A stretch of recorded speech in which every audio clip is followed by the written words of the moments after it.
വൈകുന്നേരം ഏകദേശം 4:30 മണിയോടുകൂടി കൊല്ലം ജില്ലയിലെ ആശ്രമം മൈതാനത്തിന് സമീപത്ത് കൂടി 80 വയസ്സോളം പ്രായം തോന്നിക്കുന്ന ഒരു വൃദ്ധൻ സൈക്കിളിൽ പോവുകയായിരുന്നു. ഈ സമയത്തായിരുന്നു അപ്രതീക്ഷിതമായി നീല നിറത്തിലുള്ള ഒരു വാഗണാർ കാർ അതിവേഗതയിൽ സൈക്കിൾക്കാരനെ ഇടിച്ചു തെറിപ്പിച്ചത്. ആ വൃദ്ധൻ തെറിച്ചു വീണതും കാർ നിർത്താതെ തന്നെ അയാൾ അവിടെ നിന്നും കടന്നുപോയി. ഇത് കണ്ടുകൊണ്ട് നാട്ടുകാരൊക്കെ അവിടെ ഓടിക്കൂടുകയും ഏതെങ്കിലും വാഹനത്തിൽ ഉടൻ തന്നെ ആ വ്യക്തിയെ ഹോസ്പിറ്റലിൽ എത്തിക്കണമെന്ന് ആവശ്യപ്പെടുകയും ചെയ്തു. ഇതേ സമയം തന്നെ അപ്രതീക്ഷിതമായി ഒരു ഓട്ടോ അവിടേക്ക് കടന്നു വന്നു. ആളുകൾ എല്ലാവരും കൂടി ചേർന്ന് ആ വൃദ്ധനെ ഓട്ടോയ്ക്കകത്തേക്ക് കയറ്റുകയും തൊട്ടടുത്തുള്ള ശങ്കേഴ്സ് ഹോസ്പിറ്റലിൽ പ്രവേശിപ്പിക്കുകയും ചെയ്തു. 2 ദിവസത്തിന് ശേഷം ആ വൃദ്ധൻ മരിച്ചു എന്നുള്ള വാർത്തയാണ് പിന്നീട് പുറത്തു വന്നത്. BSNL-ൽ നിന്ന് വിരമിച്ച അസിസ്റ്റന്റ് ജനറൽ മാനേജറായ പാപ്പച്ചൻ എന്ന വ്യക്തിയാണ് മരിച്ചിരിക്കുന്നത്. അദ്ദേഹം താമസിക്കുന്നതാകട്ടെ കൈരളി ലൈനിലുള്ള ഒരു നില വീട്ടിലാണ്. പാപ്പച്ചന്റെ മൃതദേഹം ഏറ്റുവാങ്ങിയ ബന്ധുക്കളും മക്കളുമൊക്കെ പന്തളത്തുള്ള അവരുടെ വീട്ടിലേക്ക് കൊണ്ടുപോവുകയും മരണാനന്തര ചടങ്ങുകളൊക്കെ അവിടെ വെച്ച് തന്നെ പൂർത്തിയാക്കുകയും ചെയ്തു. ഏതാനും ദിവസങ്ങൾക്ക് ശേഷം പാപ്പച്ചനുമായി ബന്ധപ്പെട്ടിട്ടുള്ള ബാങ്കിംഗ് ആക്ടിവിറ്റീസും മറ്റ് ട്രഷറിയുമായി ബന്ധപ്പെട്ടുള്ള കാര്യങ്ങളുമൊക്കെ പൂർത്തീകരിക്കുന്നതിന് വേണ്ടി പാപ്പച്ചന്റെ മക്കൾ വീണ്ടും കൊല്ലത്തേക്ക് വന്നു. Punjab national ബാങ്കിലും south Indian ബാങ്കിലുമായിട്ടായിരുന്നു Pappachan അക്കൗണ്ടുകൾ ഉള്ളത്. അതുകൊണ്ട് തന്നെ അക്കൗണ്ട് ക്ലോസ് ചെയ്യുന്നതിനുള്ള നടപടികൾ പൂർത്തീകരിച്ച ശേഷം മക്കൾ തിരികെ നാട്ടിലേക്ക് മടങ്ങുകയും ചെയ്തു. എന്നാൽ ഏതാനും ദിവസങ്ങൾക്കകം തന്നെ അവർക്ക് ലഭിച്ച ഒരു ഇൻഫർമേഷന്റെ അടിസ്ഥാനത്തിൽ ആ മക്കൾ വീണ്ടും തിരികെ കൊല്ലത്തേക്ക് എത്തി. കൊല്ലത്തെ മിനി മുത്തൂറ്റ് ബാങ്കിന്റെ ശാഖയിലേക്കാണ് ഒരു നോട്ടീസ് കിട്ടിയതിന്റെ ഭാഗമായി ആ മക്കൾ എത്തിയത്.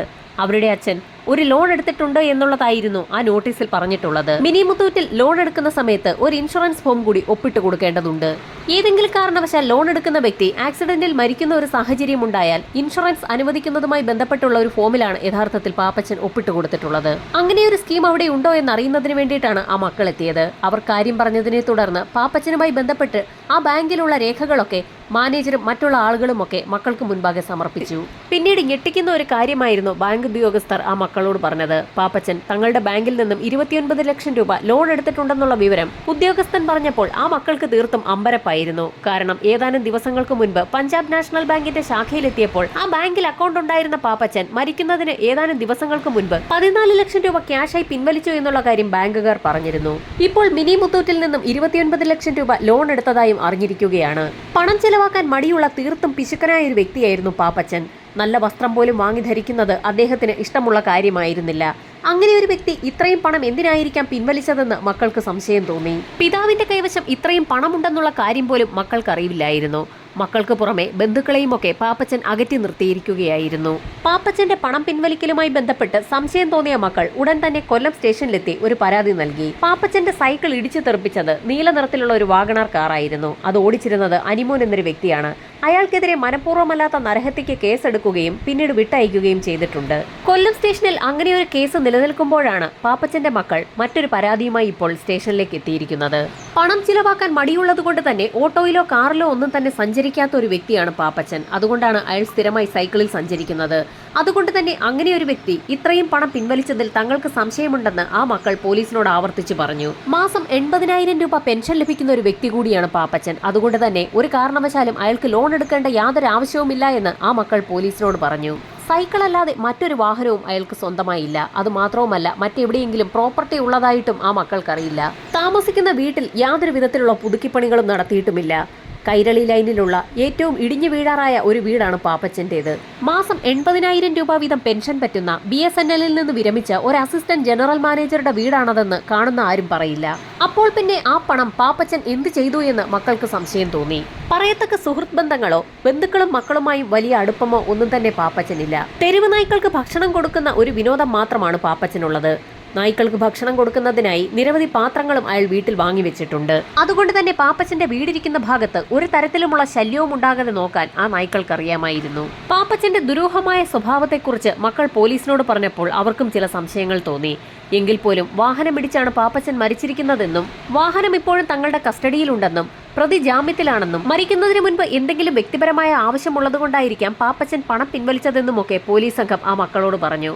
കൊല്ലം ടൗൺ സ്റ്റേഷനിൽ നിന്നും വലിയ അന്വേഷണമൊന്നും ഉണ്ടാകുകയില്ല എന്ന് മനസ്സിലാക്കിയ മക്കൾ നേരെ SP ഓഫീസിലെത്തുകയും ഒരു പരാതി വിശദമായി തന്നെ തയ്യാറാക്കി നൽകുകയും ചെയ്തു.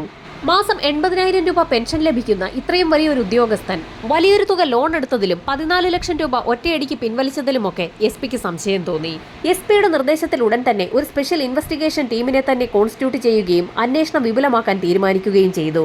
അന്വേഷണത്തിന്റെ ഭാഗമായി ഒരു സംഘം പോലീസ് ഉദ്യോഗസ്ഥർ പഞ്ചാബ് നാഷണൽ ബാങ്കിന്റെ ശാഖയിലെത്തി. മരിക്കുന്നതിന് ഏതാനും ദിവസങ്ങൾക്ക് മുൻപ് 14 ലക്ഷം രൂപ പാപ്പച്ചൻ തന്റെ അക്കൗണ്ടിൽ നിന്ന് പിൻവലിച്ചിട്ടുണ്ടെന്ന് ബാങ്കുകാരും സമ്മതിച്ചു. ഇത്രയും വലിയൊരു തുക ഒറ്റയടിക്ക് പിൻവലിക്കാൻ ബാങ്ക് എങ്ങനെയാണ് സമ്മതിച്ചതെന്ന് പോലീസിന് സംശയം തോന്നി.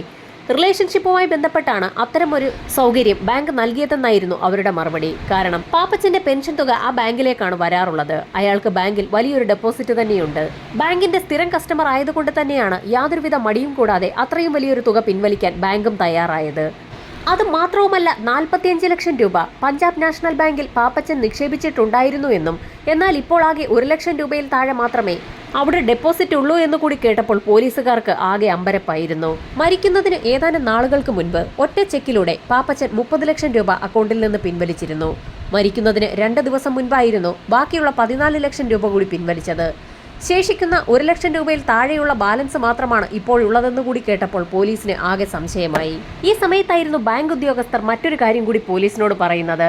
നേരത്തെ 30 ലക്ഷം രൂപ പിൻവലിച്ചത് ക്യാഷ് ചെക്കിലൂടെയല്ലെന്നും തേവള്ളിയിലൂടെ മിനി മുത്തൂറ്റ് ബാങ്കിന്റെ ശാഖയുടെ ചെക്കായിരുന്നു അതെന്നുകൂടി അവർ വ്യക്തമാക്കി. മിനി മുത്തൂറ്റ് ബാങ്കിലേക്ക് പാപ്പച്ചൻ ആ ചെക്ക് കൊടുത്തിരിക്കുകയാണ്. പോലീസ് സംഘം ഉടൻ തന്നെ അന്വേഷണവുമായി മിനി മുത്തൂറ്റ് ബാങ്കിന്റെ ശാഖയിലെത്തി. ബാങ്ക് ശാഖയിലുള്ള പാപ്പച്ചന്റെ ട്രാൻസാക്ഷനുമായി ബന്ധപ്പെട്ടുള്ള റെക്കോർഡുകളൊക്കെ വിശദമായി തന്നെ പോലീസ് സംഘം പരിശോധിച്ചു. തീർത്തും അമ്പരപ്പിക്കുന്ന ചില കാര്യങ്ങളായിരുന്നു ആ റെക്കോർഡുകൾ പരിശോധിച്ചപ്പോൾ പോലീസിന് പിടികിട്ടിയത്.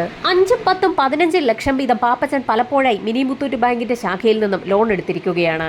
ലോൺ എടുത്തതിന്റെ തൊട്ടടുത്ത ദിവസം തന്നെ അയാൾ ആ തുക തിരിച്ചടയ്ക്കുകയും ചെയ്യും. വെറും ഒരു ദിവസത്തേക്ക് പാപ്പച്ചൻ എന്തിനാണ് ലോൺ എടുക്കുന്നതെന്ന് പോലീസിന് സംശയം തോന്നി.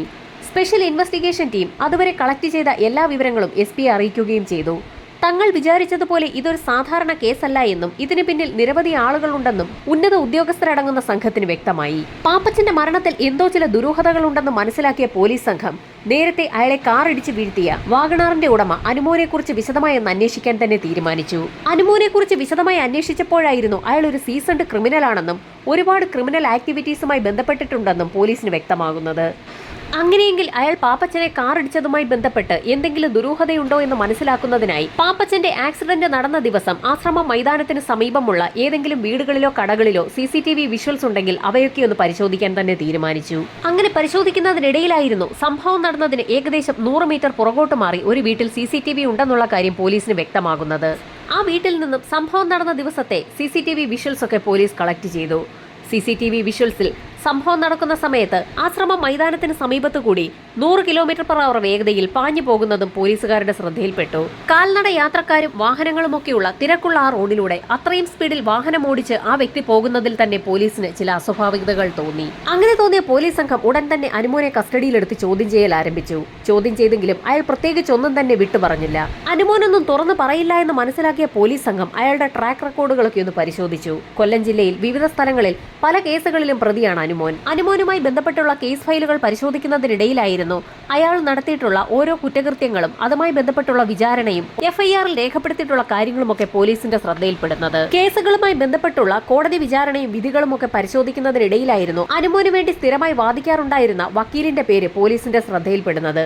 തിരുവനന്തപുരത്തുകാരിയായിരുന്ന അഡ്വക്കേറ്റ് സരിത എന്നൊരു വ്യക്തിയാണ് അനുമോന് വേണ്ടി വാദിക്കുന്നത്. സ്ഥിരമായി അതേ അഡ്വക്കേറ്റ് തന്നെ അനുമോന് വേണ്ടി വാദിക്കുന്നത് കണ്ടപ്പോൾ പോലീസ് സംഘത്തിന് ഒരു സംശയം തോന്നി. ഈ സമയത്തായിരുന്നു കൂട്ടത്തിലുണ്ടായിരുന്ന ഒരു പോലീസുകാരൻ SP-യോട് മറ്റൊരു കാര്യം പറയുന്നത്. തേവള്ളിയിലെ മിനി മുത്തൂറ്റ് ബാങ്കിന്റെ ശാഖയിലെ മാനേജരും സരിത എന്നൊരു വ്യക്തിയാണെന്നും അവർ നേരത്തെ അഡ്വക്കേറ്റ് ആയിരുന്നു എന്നും ഒരു പക്ഷേ അവർ തന്നെ ആയിരിക്കുമോ ഈ അഡ്വക്കേറ്റും എന്ന് തനിക്ക് സംശയമുണ്ടെന്നായിരുന്നു ആ പോലീസുകാരൻ SP-യോട് പറഞ്ഞത്.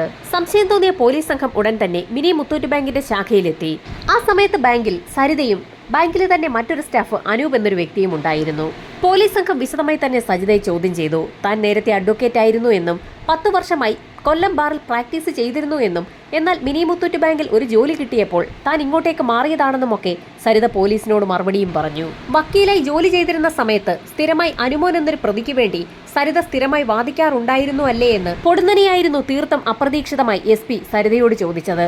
അനുമോൻ എന്ന പേര് പെട്ടെന്ന് കേട്ടപ്പോൾ സരിതയൊന്ന് ഞെട്ടിയെങ്കിലും ആ ഞെട്ടൽ തന്റെ മുഖത്ത് കാണിക്കാതെ തന്നെ സരിത പോലീസിന്റെ ചോദ്യങ്ങൾക്കുള്ള മറുപടിയും പറഞ്ഞു. അഡ്വക്കേറ്റ് ആയിരുന്ന സമയത്ത് അങ്ങനെ പലർക്കും വേണ്ടി താൻ വാദിച്ചിട്ടുണ്ടെന്നും എന്നാൽ ഇപ്പോൾ അവരാരുമായി തനിക്ക് ബന്ധമില്ല എന്നും അവർ പോലീസിനോട് പറഞ്ഞു.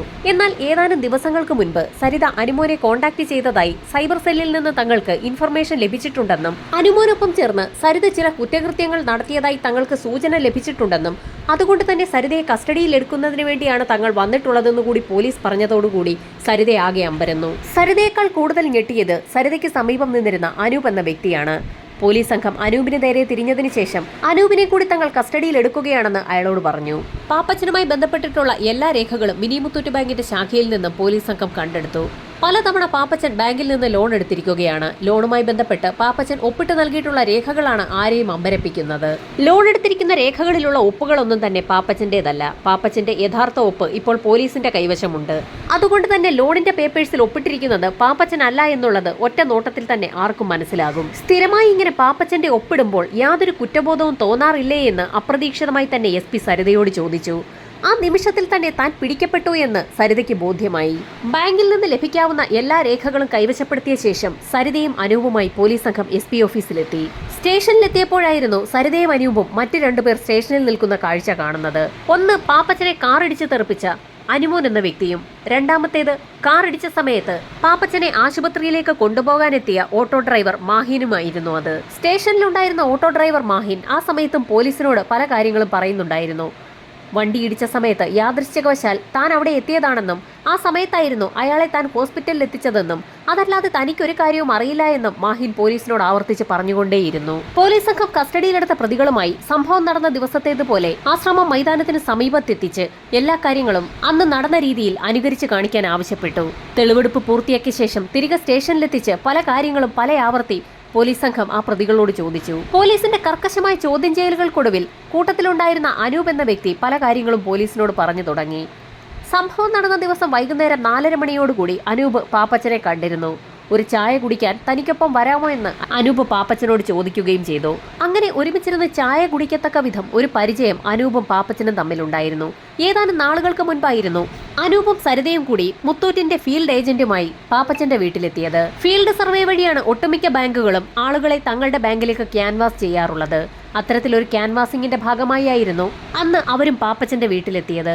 BSNL-ൽ നിന്ന് വിരമിച്ച വലിയൊരു ഉദ്യോഗസ്ഥനാണ് പാപ്പച്ചൻ എന്നുള്ള വിവരം സമീപത്തുള്ള വീടുകളിലൊക്കെ ക്യാൻവാസിംഗിനായി കയറി ഇറങ്ങിയ സമയത്ത് തന്നെ സരിതയും സംഘവും അറിഞ്ഞിരുന്നു.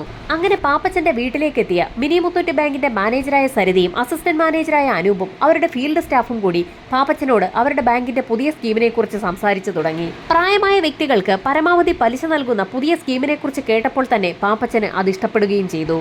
പാപ്പച്ചനോട് പല കാര്യങ്ങളും ചോദിച്ചറിഞ്ഞ സരിതയ്ക്ക് അയാൾക്ക് പല ബാങ്കുകളിലും ക്യാഷ് ഡെപ്പോസിറ്റ് ഉണ്ടെന്നുള്ള കാര്യം വ്യക്തമായി. മറ്റുള്ള ബാങ്കുകളിൽ ഒരു സീനിയർ സിറ്റിസണ് പരമാവധി 7.5 അല്ലെങ്കിൽ 8% പലിശ ലഭിക്കുമ്പോൾ തങ്ങളുടെ ബാങ്കിൽ നിക്ഷേപിക്കുകയാണെങ്കിൽ 4% കൂടി അധികമായി പലിശ ലഭിക്കുമെന്നും 10 ലക്ഷം രൂപയൊക്കെ നിക്ഷേപിക്കാമെങ്കിൽ വർഷം 40,000 രൂപ വരെ പലിശ ഇനത്തിൽ ലഭിക്കുമെന്ന് കൂടി സരിത പറഞ്ഞപ്പോൾ പാപ്പച്ചൻ പിന്നീട് അധികമൊന്നും ആലോചിച്ചില്ല. സരിതയും മറ്റുള്ള ആളുകളും പറഞ്ഞ കാര്യങ്ങളൊക്കെ കേട്ട ശേഷം പാപ്പച്ചൻ അതിവേഗത്തിൽ തന്നെ തന്റെ മുറിയിലേക്ക് പോവുകയും മുറിക്കുള്ളിൽ നിന്നും സൗത്ത് ഇന്ത്യൻ ബാങ്കിന്റെയും പഞ്ചാബ് നാഷണൽ ബാങ്കിന്റെയും 2 ചെക്ക് ബുക്കുകളുമായി പുറത്തേക്ക് വരികയും ചെയ്തു. ചെക്കുകളിൽ മിനി മുത്തൂറ്റിന്റെ പേരെഴുതുകയും അതിൽ തുക എഴുതി തീയതിയിട്ട് സൈൻ ചെയ്ത് മാനേജർ സരിതയുടെ കയ്യിലേക്ക് കൊടുക്കുകയും ചെയ്തു. 2 ചെക്കുകളാണ് ഫില്ല് ചെയ്ത് സരിതയുടെ കയ്യിൽ കൊടുത്തത്. ആ ചെക്കുകളിലേക്ക് നോക്കിയ സരിത അക്ഷരാർത്ഥത്തിൽ ഞെട്ടിപ്പോയി. 2 ചെക്കുകളിലായി 90 ലക്ഷം രൂപയാണ് പാപ്പച്ചൻ എഴുതി നൽകിയിരിക്കുന്നത്. പാപ്പച്ചനെ എങ്ങനെയെങ്കിലും പറഞ്ഞു സമ്മതിപ്പിച്ച് 1-2 ലക്ഷം രൂപ തങ്ങളുടെ ബാങ്കിലേക്ക് ഡെപ്പോസിറ്റ് ചെയ്യിപ്പിക്കണമെന്ന ഉദ്ദേശത്തോടു കൂടിയായിരുന്നു സരിതയും അനൂപും അവിടേക്ക് എത്തിയത്. ഇത്രയും വലിയൊരു തുക പാപ്പച്ചൻ ഡെപ്പോസിറ്റായി നൽകുമെന്ന് ഒരു കാരണവശാലും അവർ പ്രതീക്ഷിച്ചതുമില്ല. 90 ലക്ഷം രൂപ വലിയൊരു എമൗണ്ട് ആണ്. ഒറ്റയടിക്ക് ആരോടും ചോദിക്കാതെ നാഷണലൈസ്ഡ് ബാങ്കായ പഞ്ചാബ് നാഷണൽ ബാങ്കിൽ നിന്നും സൗത്ത് ഇന്ത്യൻ ബാങ്കിൽ നിന്നുമായി ആ തുക മിനി മുത്തൂറ്റ് ബാങ്കിലേക്ക് ട്രാൻസ്ഫർ ചെയ്യുന്നതിന് പാപ്പച്ചന് ഒരു ബുദ്ധിമുട്ടും ഉണ്ടായില്ല. അതോടുകൂടി സരിതയ്ക്ക് ഒരു കാര്യം വ്യക്തമായി. പാപ്പച്ചന് പണം ക്രയവിക്രയം ചെയ്യുന്നതിന് ആരോടും അനുവാദം ചോദിക്കേണ്ട ആവശ്യമില്ല. ഫോമുകളെല്ലാം പാപ്പച്ചനെ കൊണ്ട് ഫില്ല് ചെയ്യിപ്പിച്ച് ബാക്കി നടപടികളെല്ലാം പൂർത്തിയാക്കി ആ ചെക്കുമായി സരിതയും സംഘവും തിരികെ ബാങ്കിലേക്ക് എത്തി. ബാങ്കിലെത്തിയ സരിതയും അനൂപും പാപ്പച്ചനെ കുറിച്ച് തന്നെ ചർച്ച ചെയ്തുകൊണ്ടിരുന്നു. 80 വയസ്സായ പാപ്പച്ചന്റെ കൈവശം 90 ലക്ഷം രൂപയാണുള്ളത്. അയാൾക്ക് പെട്ടെന്ന് എന്തെങ്കിലും സംഭവിച്ചാൽ ആ തുകയ്ക്ക് പിന്നീട് ആരാണ് അർഹർ? നോമിനിയുടെ സ്ഥാനത്ത് മക്കളുടെ പേരൊക്കെയാണ് എഴുതിയിരിക്കുന്നതെങ്കിൽ പോലും മക്കളുമായും ബന്ധുക്കളുമായൊന്നും പാപ്പച്ചന് വലിയ ബന്ധമൊന്നുമില്ല. അക്കാര്യം അയാളുമായി സംസാരിക്കുന്നതിനിടയിൽ സരിതയ്ക്ക് മനസ്സിലായതാണ്. ഇത്രയും വലിയൊരു തുക പാപ്പച്ചൻ ഡെപ്പോസിറ്റ് ചെയ്യുന്ന കാര്യം പോലും മക്കൾക്കറിവില്ല. 90 ലക്ഷം രൂപ ഡെപ്പോസിറ്റ് ചെയ്യുമ്പോൾ വലിയൊരു തുക മാസാമാസം പലിശ ഇനത്തിൽ തന്നെ ലഭിക്കും. 80 വയസ്സായ വ്യക്തിക്ക് എന്തിനാണ് ഇത്രയധികം പണമെന്ന് അവർ ചിന്തിച്ചു. എന്നാൽ പാപ്പച്ചനാകട്ടെ തന്റെ പണം പലിശയടക്കം പെരുകുന്നത് സ്വപ്നം കണ്ടിരിക്കുകയായിരുന്നു. തൊട്ടടുത്ത മാസം തന്നെ ബാങ്ക് പറഞ്ഞ ഡേറ്റിൽ പലിശ തിരക്കി പാപ്പച്ചൻ ബാങ്കിലെത്തി. യഥാർത്ഥത്തിൽ ആ പണം നിക്ഷേപിച്ച് ഏതാനും ദിവസങ്ങൾക്കകം തന്നെ സരിതയും അനൂപും ചേർന്ന് അതിൽ നിന്നും ആ പണം പിൻവലിച്ചു തുടങ്ങിയിരുന്നു. അതിനുവേണ്ടി പാപ്പച്ചന്റെ പേരിൽ ഒരു ലോൺ അപേക്ഷ അവർ തന്നെ ഫില്ല് ചെയ്ത് ഒപ്പിട്ട് പണം പിൻവലിക്കും. തൊട്ടടുത്ത ദിവസം തന്നെ അവർ ആ പണം തിരികെ ഇടുകയും ചെയ്യും. ഈ രീതി അവർ തുടർന്നുകൊണ്ടേയിരുന്നു. അങ്ങനെ ചെയ്യുമ്പോൾ സ്വാഭാവികമായും പാപ്പച്ചന് ലഭിക്കേണ്ട പലിശയിൽ കുറവ് വരും. എന്നാൽ പാപ്പച്ചൻ ബാങ്കിലേക്ക് വരുന്ന സാഹചര്യത്തിൽ അത് വളരെ വിജയകരമായി തന്നെ സരിതയും സംഘവും കവർ ചെയ്യുകയും ചെയ്യും. അയാൾ ആവശ്യപ്പെടുന്ന പലിശ അവർ അയാൾക്ക് നൽകുകയും ചെയ്യും. 2-3 മാസം ഇത് തന്നെ ആവർത്തിച്ചു. പാപ്പച്ചന്റെ അക്കൗണ്ടിൽ നിന്നും പണം എടുക്കാനും തിരിച്ച് അതിലേക്ക് ഇടാനും ഒരു ബുദ്ധിമുട്ടുമില്ല. പക്ഷേ പാപ്പച്ചന്റെ മാസം തോറുമുള്ള വരവ് അവരെ തീർത്തും ബുദ്ധിമുട്ടിലാക്കി. പാപ്പച്ചനുമായി സംസാരിക്കുന്നതിനിടയിൽ അയാൾക്ക് ചെറിയ ഓർമ്മപ്പശകുണ്ടെന്നുള്ള കാര്യം സരിത നേരത്തെ തന്നെ മനസ്സിലാക്കിയിരുന്നു. പല ബന്ധുക്കളുടെയും സഹപ്രവർത്തകരുടെയും ഒക്കെ പേരുവിവരങ്ങൾ അയാൾ മറന്നു തുടങ്ങിയിരുന്നു. അതുകൊണ്ട് തന്നെ തനിക്ക് ഏതൊക്കെ ബാങ്കിൽ അക്കൗണ്ട് ഉണ്ടെന്നുള്ള വിവരങ്ങൾ പോലും ഒരു പക്ഷേ പാപ്പച്ചൻ മറന്നു പോയിട്ടുണ്ടാകുമെന്ന് സരിത വിലയിരുത്തി. എല്ലാ മാസവും പലിശയ്ക്കായി പാപ്പച്ചൻ ബാങ്കിലെത്തുന്ന സാഹചര്യം ഉണ്ടായതുകൊണ്ട് തന്നെ ഒന്നിടവിട്ട ദിവസങ്ങളിൽ പാപ്പച്ചന്റെ അക്കൗണ്ടിൽ നിന്നും പണം പിൻവലിക്കുന്ന രീതി സരിതയും അനൂപും ഒഴിവാക്കി. പകരം 1-2 ആഴ്ച കൂടുമ്പോഴായി പിന്നീടുള്ള പണം പിൻവലിക്കൽ. ഇത്തരത്തിൽ പണം പിൻവലിക്കുമ്പോൾ അക്കൗണ്ടിലുള്ള പണം കുറയുന്ന സാഹചര്യത്തിൽ പാപ്പച്ചന് ലഭിക്കേണ്ട പലിശയിലും കുറവ് വന്നു തുടങ്ങി. പണം ഡെപ്പോസിറ്റ് ചെയ്ത് ഏകദേശം 4-5 മാസം പിന്നിട്ടപ്പോൾ തന്റെ അക്കൗണ്ടിലേക്ക് ബാങ്ക് പറഞ്ഞ തരത്തിലുള്ള പലിശയൊന്നും എത്തുന്നില്ല എന്നുള്ള കാര്യം പാപ്പച്ചന് മനസ്സിലായി. അങ്ങനെ സരിതയും അനൂപുമായി പാപ്പച്ചൻ ചെറിയ രീതിയിലൊന്ന് ഉരസി. തൊട്ടടുത്ത മാസം തന്നെ ആ ബാങ്കിൽ നിന്നും താൻ തന്റെ ഡിപ്പോസിറ്റ് പിൻവലിക്കുകയാണെന്നും പാപ്പച്ചൻ അവരെ അറിയിച്ചു. പാപ്പച്ചന്റെ തീരുമാനം കേട്ടപ്പോൾ തന്നെ തൊട്ടടുത്ത മാസം മുതൽ അയാൾക്ക് കൃത്യമായി പലിശ കൊടുക്കണമെന്നുള്ള ഒരു തീരുമാനത്തിലേക്കാണ് പിന്നീട് സരിതയും അനൂപും എത്തിയത്. എന്നാൽ അധികനാൾ ഈ കള്ളക്കളി മുൻപോട്ട് പോകില്ല എന്നറിയാവുന്നത് കൊണ്ട് തന്നെ പാപ്പച്ചനെ അധികനാൾ ഇനി വെച്ചുകൊണ്ടിരിക്കുന്നത് ബുദ്ധിയല്ല എന്നും അവർക്ക് തോന്നി. എന്നാൽ ഇതിനിടയിൽ ബാങ്ക് പുതിയ സ്കീം അവതരിപ്പിച്ചു എന്നും ഇപ്പോൾ നിക്ഷേപിച്ചാൽ 1% അധിക പലിശ കൂടി ലഭിക്കുമെന്നും പറഞ്ഞ് മോഹിപ്പിച്ച് സരിത വീണ്ടും പാപ്പച്ചനെ കൊണ്ട് 14 ലക്ഷം രൂപ കൂടി പഞ്ചാബ് നാഷണൽ ബാങ്കിൽ നിന്നും പിൻവലിപ്പിച്ച് മിനി മുത്തൂറ്റ് ബാങ്കിന്റെ ശാഖയിൽ ഡെപ്പോസിറ്റ് ചെയ്യിപ്പിക്കുകയും ചെയ്തു. 1000 രൂപ പോലും അധികം കിട്ടുന്നത് വലിയൊരു കാര്യമായി കരുതുന്ന വ്യക്തിയാണ് പാപ്പച്ചൻ. അതുകൊണ്ട് തന്നെ പലിശ വർദ്ധിപ്പിക്കുമെന്ന് കേട്ടതോടുകൂടി അയാൾ പിന്നീട് ഒന്നും ആലോചിച്ചില്ല.